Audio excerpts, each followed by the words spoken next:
अगर तुम कमरे में बर्फ से भरा एक बर्तन रख दो तो जैसे जैसे बर्फ पिघलती है वो आसपास की गर्मी को अब्सॉर्ब करती है और कमरा ठंडा होने लगता है। यही असल में एसी के ठंडा करने का मूल सिद्धांत है। लेकिन सिर्फ बर्फ से कमरा ठंडा होना बहुत धीमा होता है।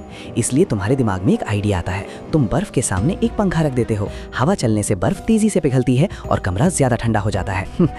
मगर बर्फ तो जल्दी खत्म हो जाती है और बार बार बदलना झंझट वाला काम है। तब तुम्हें सूझता है कि बर्फ की जगह फ्रीऑन गैस का इस्तेमाल किया जाए। फ्रीऑन सामान्य तापमान पर गैस होती है, लेकिन जब इसे बहुत ज्यादा दबाव में बंद किया जाता है तो ये तरल बन जाती है। यहीं से एसी की असली तकनीक शुरू होती है। जब तरल फ्रीऑन कमरे के अंदर लगी तांबे की पाइप से गुजरती है तो दबाव कम होने के कारण वो जल्दी गैस बन जाती है और कमरे की बहुत सारी गर्मी सोख लेती है। इससे कमरा ठंडा हो जाता है।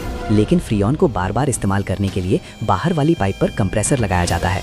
यहाँ गैस को जोर से दबाया जाता है जिससे उसका तापमान करीब 80 डिग्री सेल्सियस तक बढ़ जाता है। अब इसे ठंडा करने के लिए बाहर की पाइप पर एक पंखा लगाया जाता है जिसे कंडेंसर कहते हैं। और आखिरी जादुई चीज एक्सपेंशन वाल्व। जब हाई प्रेशर वाली तरल फ्रीऑन इस वाल्व से गुजरती है तो अचानक तापमान बहुत तेजी से गिर जाता है। इसके बाद वो फिर से पाइपों में घूमने लगती है। अब जब इस पूरी व्यवस्था को एक इंडोर और आउटडोर यूनिट में जोड़ दिया जाता है तो बधाई हो, तुमने सफलतापूर्वक एक एयर कंडीशनर बना लिया है।